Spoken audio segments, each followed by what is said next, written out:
മനസ്സിലുണ്ട്, പക്ഷെ പറയാൻ പറ്റുന്നില്ല ഇംഗ്ലീഷ്. അതാണോ നിങ്ങളുടെ പ്രശ്നം? കുഴപ്പമില്ല, നമുക്ക് പരിഹരിക്കാം. ഞാൻ മലയാളത്തിൽ ഒരു സെന്റൻസ് പറയും, അതിന് ഇംഗ്ലീഷ് പറയാൻ നിങ്ങൾ ശ്രമിക്കണം. പറ്റിയില്ലെങ്കിലും വിഷയമില്ല, ഞാൻ ഹെൽപ്പ് ചെയ്യാം. ഓക്കെ, സ്റ്റാർട്ട് ചെയ്താലോ? ആദ്യത്തേത്, ഞാൻ വായിക്കുന്നു. ഞാൻ വായിക്കുന്നു. എങ്ങനെ ഇംഗ്ലീഷിൽ പറയും? രണ്ട് വാക്കുണ്ട്, ഞാനും വായിക്കുന്നു. ഞാൻ നമുക്കറിയാം ഇംഗ്ലീഷിൽ പറയാൻ ആയി. വായിക്കുന്നു. വായിക്കുക എന്ന വാക്കിൽ നിന്ന് നമുക്ക് രണ്ട് കാര്യം മനസ്സിലാക്കാം. ഒന്ന്, ഇപ്പൊ നടക്കുന്നതാണ്, പിന്നെ നടന്നുകൊണ്ടേയിരിക്കുന്നു. അപ്പൊ ഇത് കണ്ടിന്യൂസ് പ്രോസസ്സാണ്. അങ്ങനെയെങ്കിൽ ഇത് ടെൻസിൽ വരുമ്പോ പ്രസന്റ് കണ്ടിന്യൂസിൽ വരും. പിന്നെ ഒരു ടിപ്പ് പറഞ്ഞുതരാമേ. കണ്ടിന്യൂസ് എപ്പോ വന്നാലും ING നമ്മൾ വെർബിന്റെ കൂടെ ചേർത്ത് കൊടുക്കും. പാസ്റ്റ് കണ്ടിന്യൂസ് ആയാലും, പ്രസന്റ് കണ്ടിന്യൂസ് ആയാലും, ഫ്യൂച്ചർ കണ്ടിന്യൂസ് ആയാലും, ഇനി പെർഫെക്റ്റ് കണ്ടിന്യൂസ് ആയാലും വിഷയമല്ല, വെർബിന്റെ കൂടെ ING എപ്പോഴും കാണും. അത് ഉറപ്പാട്ടോ. ഇനി ഞാൻ വായിക്കുന്നു, ഇതിന് ഇംഗ്ലീഷിൽ എങ്ങനെ എഴുതും? ഐ, വെർബ് ഏതാണ്? വായിക്കുന്നു. വായിക്കുന്നതിന്റെ ഇംഗ്ലീഷ് എന്താണ്? റീഡ്. റീഡിന്റെ കൂടെ എന്ത് ചെയ്യുക? ING ചേർത്ത് കൊടുക്കുക. I reading. എന്തോ ഒരു സ്പെല്ലിംഗ് മിസ്റ്റേക്ക് ഇല്ലേ? ഉണ്ട്. എന്താണെന്നറിയോ?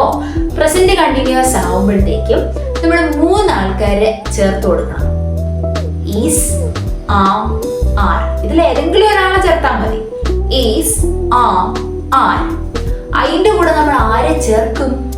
ആം. ഐ വരുമ്പോ ആം. ആം ഐയുടെ ഒപ്പം മാത്രം ഉപയോഗിക്കും, വേറെ ആരുടെ കൂടെ യൂസ് ചെയ്യില്ല. I am reading. അത്രേ ഉള്ളൂ.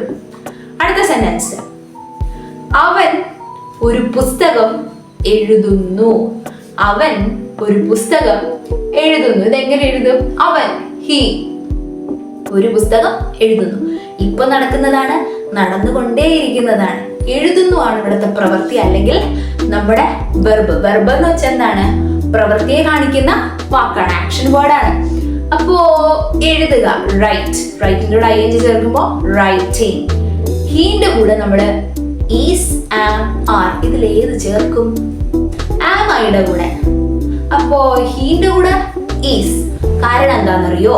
ഈസ് സിംഗുലറിന്റെ കൂടെ മാത്രമേ ഉപയോഗിക്കുന്നുള്ളൂ. സിംഗിൾസിന്റെ കൂടെ ആര് കാണും? ഈസ് കാണും. അപ്പം he is writing a book. Is വരുമ്പോ വെർബിനെയും കൂടെ ചേർത്ത് എഴുതണം. പിന്നെ മലയാളത്തിൽ പറയുന്ന ഓർഡറിലല്ല ഇംഗ്ലീഷിലെ വാക്കുകളുടെ ഓർഡർ വരിക, എന്നാലും അർത്ഥം സെയിം ആണ്. അപ്പൊ he is writing a book. അവർ ഫുട്ബോൾ കളിക്കുന്നു. അവർ ഫുട്ബോൾ കളിക്കുന്നത് എങ്ങനെ എഴുതും? ദേ.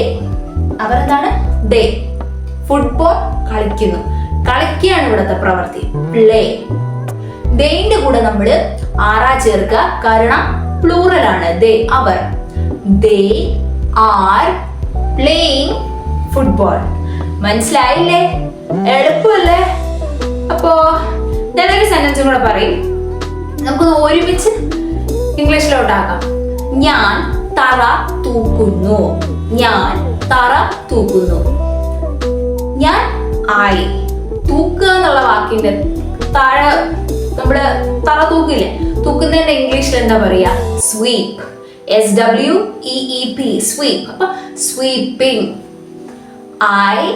ഐയുടെ കൂടെ am sweeping the floor. Floor എന്ന് വെച്ചാൽ തറ. I am sweeping the floor. മനസ്സിലായ സ്ഥിതിക്ക് ഞാനൊരു ചോദ്യം ചോദിക്കും, ആ ഉത്തരം ഒന്ന് കമന്റ് സെക്ഷനിൽ അറിയിക്കണേ. രാജു ഭക്ഷണം പാകം ചെയ്യുന്നു. രാജു ഭക്ഷണം പാകം ചെയ്യുന്നു. അപ്പോ ഇതിന്റെ ഉത്തരം കമന്റ് സെക്ഷനിൽ ഇടുവല്ലേ? ഇടണേ. ബൈ. വായിക്കുന്നു. വായിക്കുന്നു എന്ന ഈറ്റോടോ